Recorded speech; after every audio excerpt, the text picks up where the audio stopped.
Klaipėdos rajono savivaldybės narkotikų kontrolės komisijos posėdį. Matau, kad kvorumą turim, 2 žmonės nuotolyje. Mūsų komisija papildė 2 nauji žmonės. Tai yra Andrius Burba ir Agnė Adomaitė. Turime šiandien ir svečių. Tai yra paslaugų ir civilinės metrikacijos skyriaus vedėja ir vyr specialistė. Šiandien dienotvarkėje turime 2 klausimus. Tai prašau, Toma.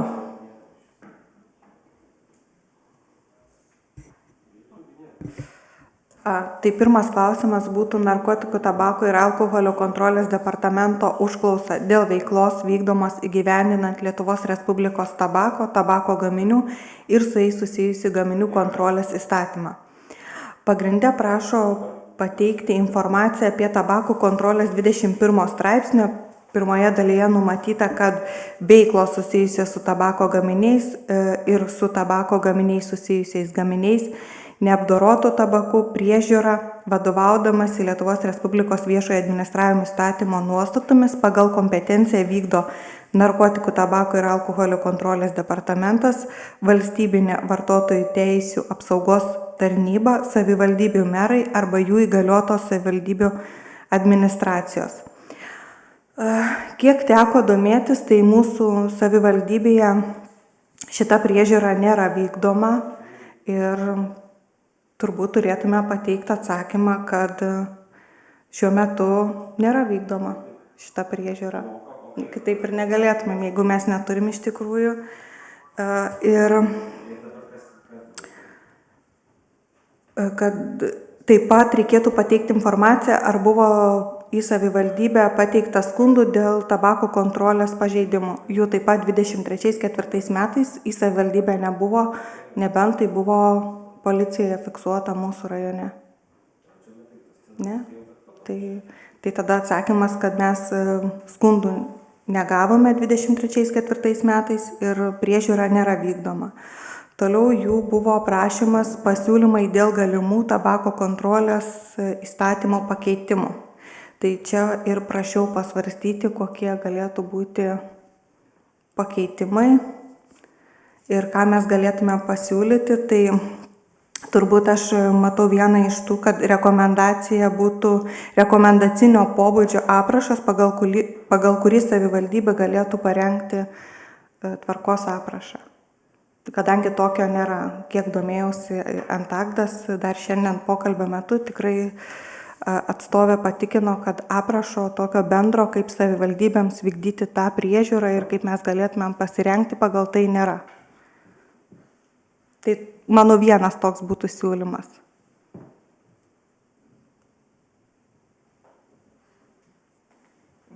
Gal turit kas nors kokių kitokių pasiūlymų?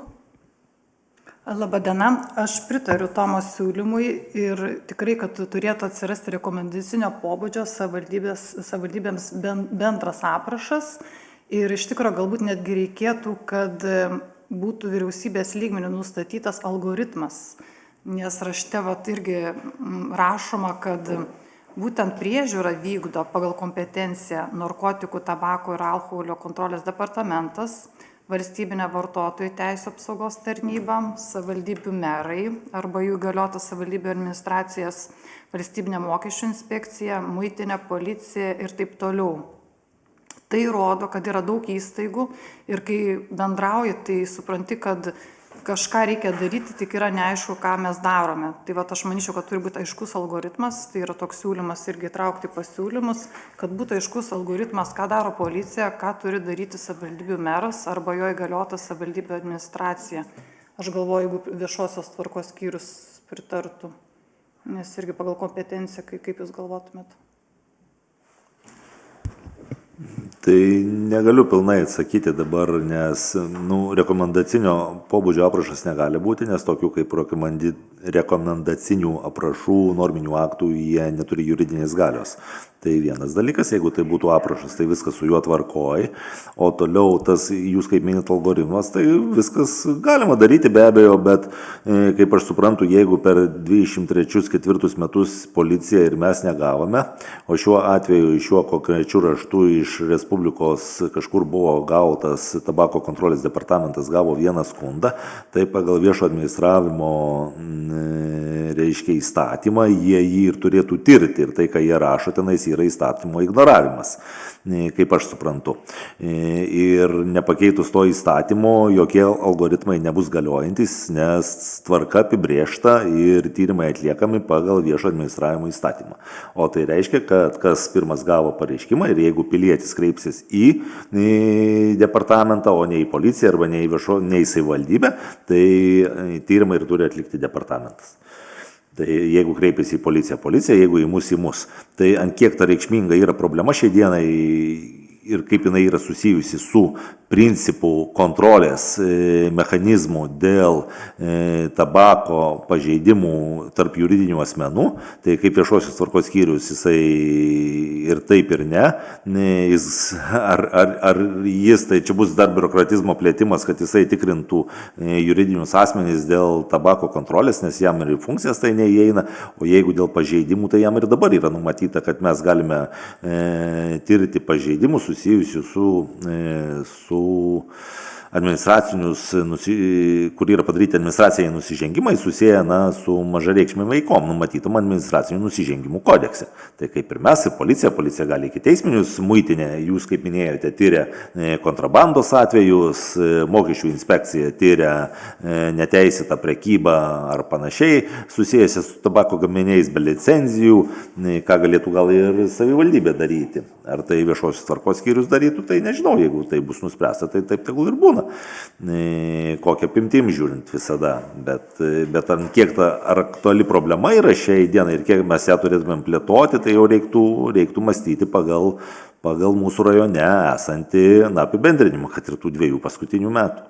Aš manyčiau, gal vis tiek, gal jūs esate nustatę, bet ne juridinių asmenų, o policija nustačiusi yra pažeidimų kiekį atitinkamą dėl tabako kontrolės pažeidimų, kai rūko nepilnamečiai ir panašiai, turbūt yra ten vienas kitas, ko gero. Tai tą kontrolę mes atliekam pastoviai mūsų ir veiklos planuose ir numatyta būtent kontrolė, bet mes daugiau kontroliuojam būtent patį pardavimą nepilnamečiams asmenims. Tai ta kontrolė ir vykdoma pastoviai, nuolatos. Tačiau aš ką matau, kad šitoj vietoj gal ir gerai būtų nusimatyti, kad savivaldybėje atsirastų dar kažkas, kas galėtų tai vykdyti be policijos. Nes iš tikrųjų mūsų pajėgumai nėra pakankamai dideli, kad mes galėtume vieni patys, nes kaip matom problemą dėl rūkimo, dėl pačių tų įsigijimo yra gan paprasta įsigyti ir yra parduodama nepilnamečiams. Tai jeigu atsirastų dar kažkas, kas prisidėtų prie tos kontrolės, iš tikrųjų būtų gerai. Tai mes galėtumėm turbūt tokio merui rekomendacinio pobūdžio, kad didintų šitą kontrolę kaip savivaldybė kažkokia. Jeigu galima įsiterpsiu dar, bet Andriau, jūs turbūt suprantat, kad viešosios tvarkos pareigūnai, tai yra savivaldo šiuo atveju, visoje Lietuvoje jie neturi jokių juridinių svertų sulaikyti asmenį, nustatyti asmenį ir paimti iš jo kažkokius tai daiktus jam nesutikus ir pasipriešinus. Tai dėl to kažkaip įvedant į tą patį mechanizmą, apart paties juridinio jau tyrimo atlikimo ir apklausiant tik tai žmonės, vietoje to fiksuoti negalės savivaldos tarnautojai šiai dienai, esant tokiai įstatyminiai baziai, kokia jinai yra. Aš šitoj vietoj matau kaip pagalba policijai. Tarkim, jeigu jums būtų pavesta tokia funkcija, kad jūs turėtumėt kontroliuoti, tai būtų kartu su policija. Bet jinai mums dabar yra pavesta. Kodekse, įstatymė numatyta. Bet ar vykdoma? Nevykdoma. Nevykdoma ir nėra jokio algoritmo, kad tai turėtų būti vykdoma. To numatyta nėra. Tai čia kaip ir prašo siūlymų, tokį siūlymą kaip ir galėtumėm pateikti. Vykdyti kontrolę. Taip. Sugriežtinti ar vykdyti. Ne, gal vykdyti bendras kažkokias prevencinės priemonės. Tai kaip vedėja minėjo, algoritmą kažkokį Taip. galima parengti, tai Taip. būtų viskas tvarkoja. Tai jo, jisai atitiktų tada tas į bendrą darbą būtų įkomponuotas ir viskas tvarkoja. Tada taip, sutinku. Ką manote esantis nuotolyje?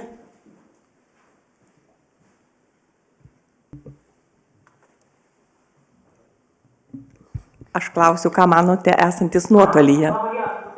Truputėlį sunkiai girdisi, nes labai toli atrodo, bet aš ir dar noriu paklausti, kaip jūs įsivaizduojate tą kontrolę, tą savivaldybės funkciją, būtent kontroliuoti, kokiam priemonėm, kaip ta kontrolė turėtų vykti?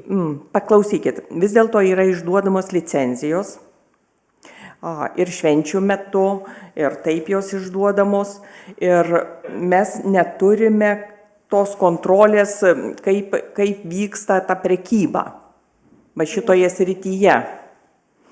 Policija galbūt tiek negali atliepti ir būtų galima gal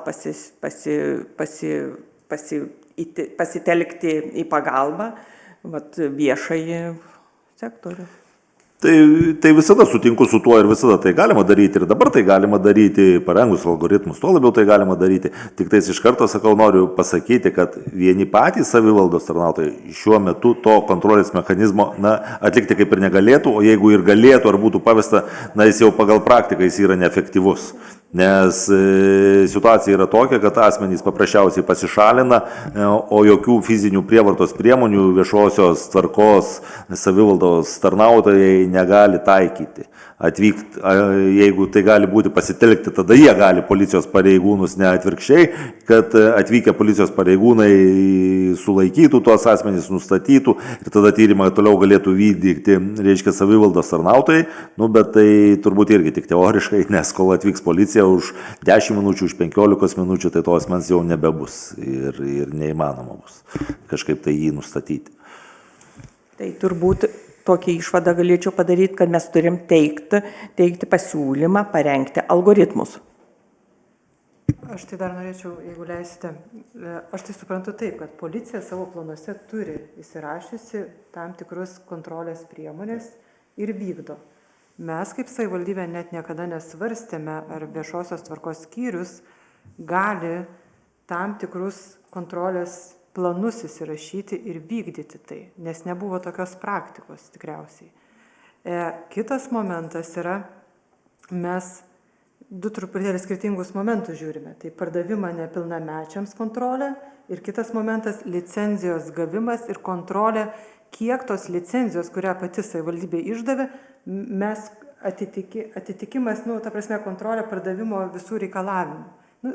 Pardavimas su kvapais turėjimas gaminių, dar kitų reikalavimų, teisingai. Tai mes, kaip ir sako rašte, mes išduodam licenzijas, yra daug kontroliuojančių institucijų, bet savivaldybė prie kontrolės neprisideda. Kažkada anksčiau buvo toks irgi viešoje erdvėje straipsnis ar pokalbis, dabar negaliu sukonkretinti, bet esmė, kad irgi buvo šnekėta, kad yra departamentas Vilniuje, bet jo visi partneriai yra ten, kur savivaldybės, tai yra vartotojų teisų institucijos, kurios yra šalia truputėlį arčiau po savivaldybės išplitusios kaip tarnautojai ir lieka tik tais policija irgi ir kad derina veiksmus ir ten niekada nebuvo kalbama apie savivaldą. Tai mes šnekame apie vaikų apsaugą, mes šnekame apie tai, kad licenzijas išduodam, bet mes įmonių, ar jos laikosi teisės aktų reikalavimų, ar atitinka licenzijos keliamus reikalavimus įgyvendina, to neturim. Tai ar čia algoritmo reikia? Čia gal tik jūs galite ir pasakyti. Matot, nelabai įsivaizduoju, nedirbęs to darbo, negalėčiau atsakyti, kuo pasireikštų tas mūsų kontrolės mechanizmas dėl licenzijos.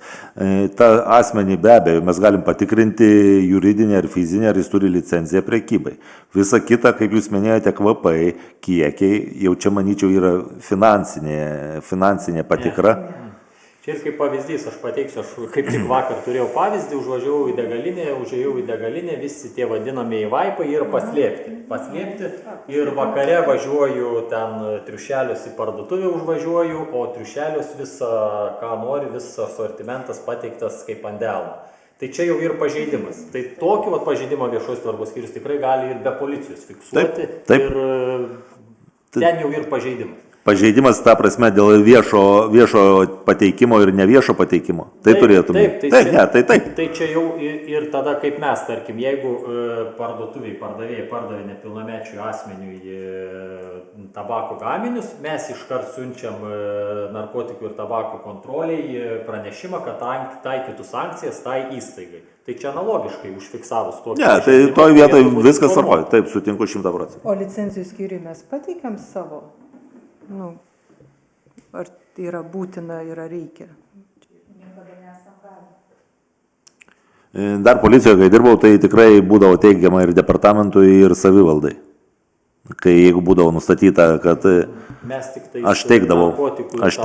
Ne, mes dabar tik tai kopija būdavo. Tabako kontrolės. Tai čia gal irgi būtų galima irgi kopiją, rašto kopijos padaryti ir savivaldai va tokių. Tai vis dėlto to mechanizmo, to aprašo reikia. Ką turi viešasis skyrius žiūrėti, atitikimą kokį, kam pateikti kažkokią informaciją. Aš manau, kad tai būtų toks parengtas aprašas labai naudingas. Kaip pavaduotoja manot? Aš iš tikrųjų prisiminiau praeitą mūsų susitikimą narkotikų komisijos ir sveikatos centro nerengė dalyvavo, ir ten siūlė galimybę būtų tokia reguliuoti licencijų išdavimą pagal vietas ir visą kitą, kiek mes galim kaip savivaldybė ten turėti kažkokį įtaką. Lina, čia dar kitas šiek tiek klausimas apie išdavimą licencijų, mes dar kalbėsim. O dabar kas turi licenciją, ar nepažeidžia tvarkos ir ar nereikia tą licenciją stabdyti? Nes nėra kontrolės. Taip, iš tikrųjų, prie aprašo padarimo, tai čia vienareikšmiškai.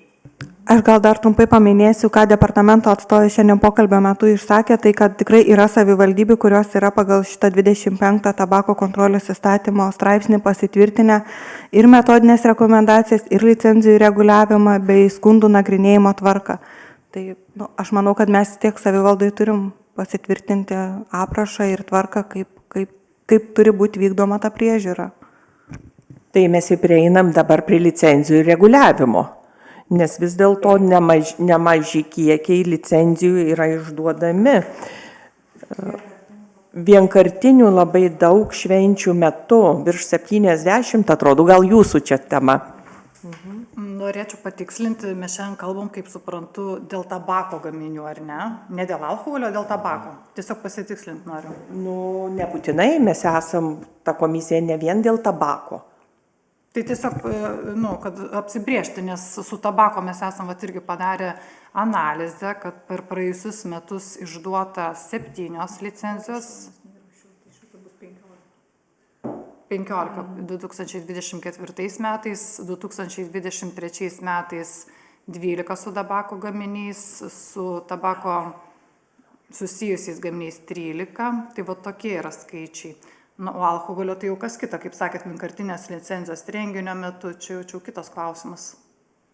Čia kitas klausimas, čia apie tabako. Nes raštas buvo paminėtas dėl tabako teisės aktų priežiūros, ar kaip mes vykdom. Galima paklausti, ar yra tokių rajone teritorijų, kur, sakykime, nėra išduota licencijų tabako gaminių prekybai? Nežinau, čia logiškas klausimas, bet... Analizės tokios neatlikom, nes tai vėl verslas kreipiasi, įsikuria parduotuvės, tai ir išsiema licencijas, bet analizės tokios nesam atlikę. Nes aš manau, kad visos parduotuvės prekybą užsiema.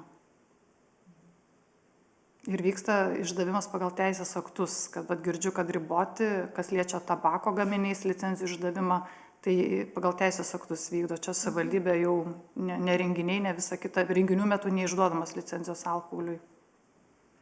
O sakykite, tokie kaip nerūkymo zonos steigimai ir, sakykime, ar galimybės yra irgi tam tikroje teritorijoje neišduoti aplink mokyklas, tam tikrų atstumų, licencijos tabako gaminių prekybai. Yra galimybės. Tabako gaminių prekybos teisės akte, kad būtų galima numatyti atstumus, nėra teisės akte. Turėtų atsirasti tada teisės akte. Visada savivaldybė gali teikti siūlymus. Bet jie pagal įstatymą negali prekiauti. Pagal tabako kontrolės įstatymą numatydavo, kad negalima prekiauti. Nuo gydymo mokymo įstaigų. Tai jau tam natūraliai. Patvirtintas, pavyzdžiui, patvirtintas ar negali būti kitų ketvirtų tada prekybos nerūkymo zonai, kad ten nebūtų išduota. Čia jau aprašą galime įsitraukti. Aš manau, kad tos zonos, kur išduodamos licenzijos, išduodant vis vien yra peržiūrimos, kur yra prašoma vietovė ir to tikrai gal į aprašą jau nereikia nurodyti. Kaip manot? Yra nurodytam 15 straipsnė, įrašo, kur draudžiama prekiauti, naudojant prekybos automatus, pagal nuotolinės prekybos įskaitant vidaus ir tarpvalstybinę nuotolinę prekybos sutartis, parduotuvėse, kioskose ir kitose mažmeninės prekybos vietose, kuriuose vaikams skirtų prekių dalis sudaro 50 ir daugiau procentų, mažmeninės prekybos apyvartos farmacijos įmonėse, sveikatos priežiūros, švietimo, kultūros įstaigose, interneto kavinėse ir interneto klubuose ir panašiai, taip pat asmenims iki 18 metų. O tai jeigu kavinė būtų įsteigta parke, nerūkymo zonoje, ten galėtų licenciją gauti prekybai? Ir prekybos vieta. Nerūkymo zonai. Taip, nerūkymo.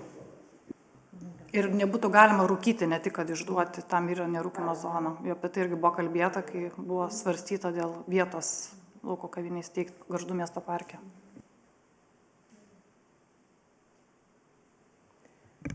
Tai prie kokios rekomendacijos merui mes prieinam, Toma? Tai turbūt atsižvelgiant į tabako kontrolės įstatymo 25 straipsnį, savivaldybės merui nuo narkotikų komisijos siūlyti parengti aprašą, kaip turėtų būti vykdoma mūsų savivaldybėje priežiūra. Ir turbūt tai būtų leidimo ir metrikacijos skyriui. Gal dar dadėčiau ne tik aprašą, bet ir užtikrinti kontrolę. Priežiūrą. Paslaugų ir civilinės metrikacijos vykdo licenzijų išdavimą tabako, o kas liečia priežiūrą, mes nei žinom, kaip parengti teisės aktą, nei vykdom skyrius priežiūrų, nei esam vykdę iš tikrųjų. Savivaldybėje priežiūra įvairių teisės aktų ir alkoholio ir visų kitų, šiaip yra viešosios tvarkos skyrius paskirtas. Man tokia praktika, kad kitas skyrius turi kažką parengti kitam skyriui, manau, yra ydinga.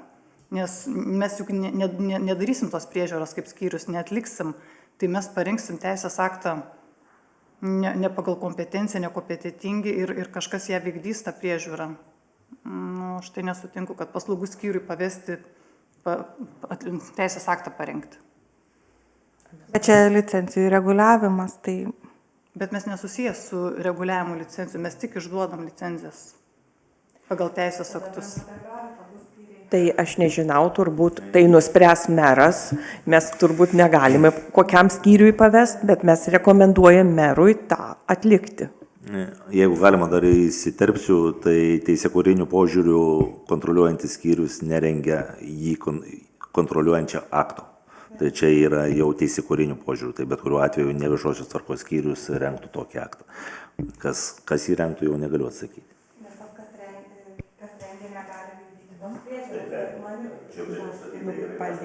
Padėkim savivaldybės merų sprendimui. Mes to negalim nuspręsti turbūt. Kaip manot nuotolyje? Aš labai atsiprašau, žodžiu, labai banguojančiai viską girdžiu, tai negaliu pilnai dalyvauti. Tai tiesiog neklausysiu šį kartą. Supratom, kad bus rengiamas rekomendacija merui parengti tvarką, tai su tuo sutinkam. Ir dėl priežiūros dar, dėl šitos pardavimo pagal licenciją tabako priežiūros. Tai šitą pirmą klausimą turbūt galim sakyti, kad mes uždarėm ir pereinam turbūt tada prie einamųjų klausimų. Vienas iš tokių šiandien iš pat susirinkus buvo užduot klausimą jum, ar reikalinga mum transliacija. Ir mes galim arba su transliacija, arba be transliacijos. Tai kaip, ar balsuosim, ar kaip čia spręsim?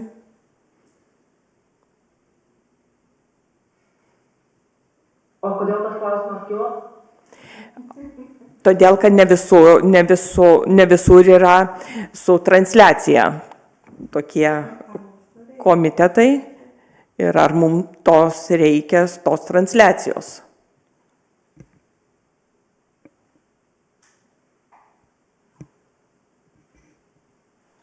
Man transliacija tikrai nemaišo, tai jeigu jūs nusprendžiat, kad jos nereikia, tai tiesiog gali netransliuoti. Kitų nuomonę, prašau, noriu išklausyti. Man transliacija nereikalinga. Tai. Man tiesiog asmeniškai tai jokio skirtumo, ar transliuojam ar netransliuojam. Tai todėl kaip ir pristaikysiu prie daugumos nuomonės šiuo klausimu.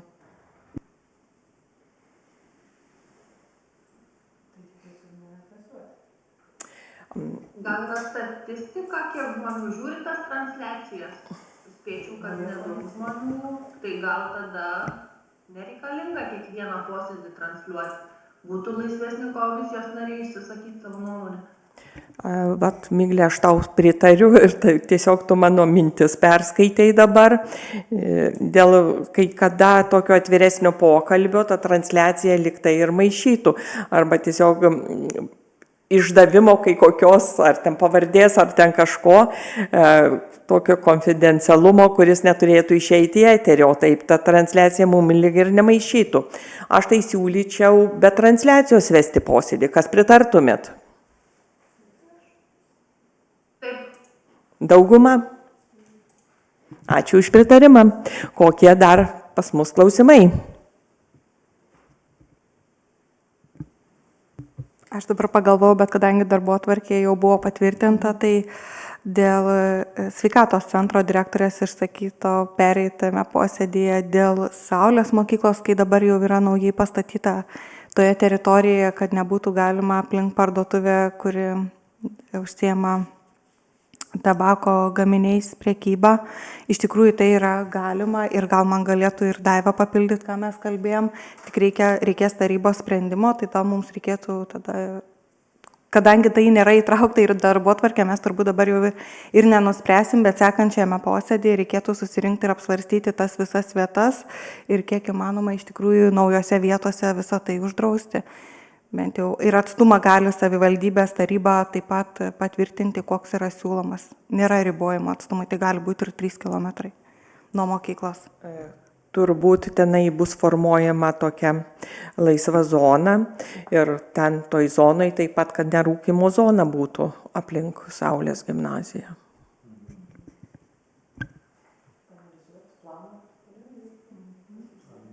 Tai va, Aušra, gal jūs dar trumpai galit pasakyti? Su jumis diskutavau dėl tų atstumų.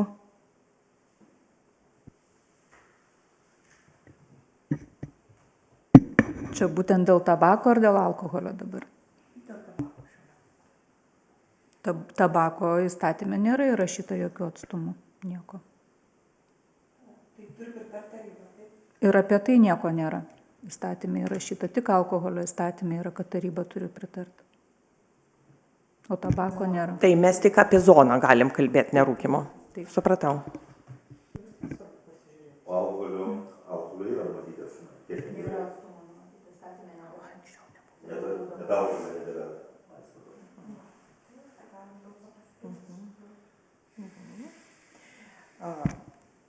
Kaip mes buvom numatę, vieną kartą rinktis į posėdį, vieną kartą ketvirtį. Tai šį ketvirtį mūsų jau bus 2 posėdžiai. Tai manau, kad sekantis posėdis bus jau pavasarį. Kažkada suderinsim laiką prieš kažkiek tai, kada nusimatysim. Ir toks turbūt veiksmingesnis būtų, nes turim tokį planą, ar po atliktų atpažinimo testų mokyklose, ar po kažko, ką mes galėtumėm apsitarti. Arba, jeigu iškils kažkokie klausimai, tai aišku, jau susišaukt. Na, aš siūlyčiau balandį pasidaryti dėl Saulės mokyklos, kad galėtume gegužį išeiti tarybą, nes rugsėjo 1 atidaryta mokykla ir kad ten jau nebūtų, ir tikiuosi, iki tol nebus verslininkai jau susitvarkę dokumentų. Ačiū tau, Toma, už pasiūlymą. Gal kas nors turi dar kokių pasiūlymų?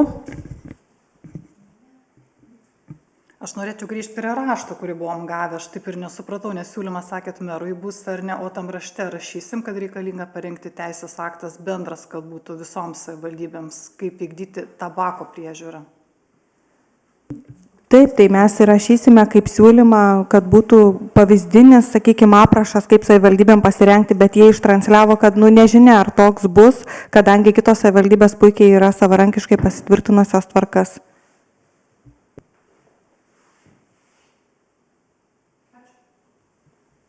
Tai jeigu visi klausimai pas mus išseko, ačiū dalyvavusim posėdį.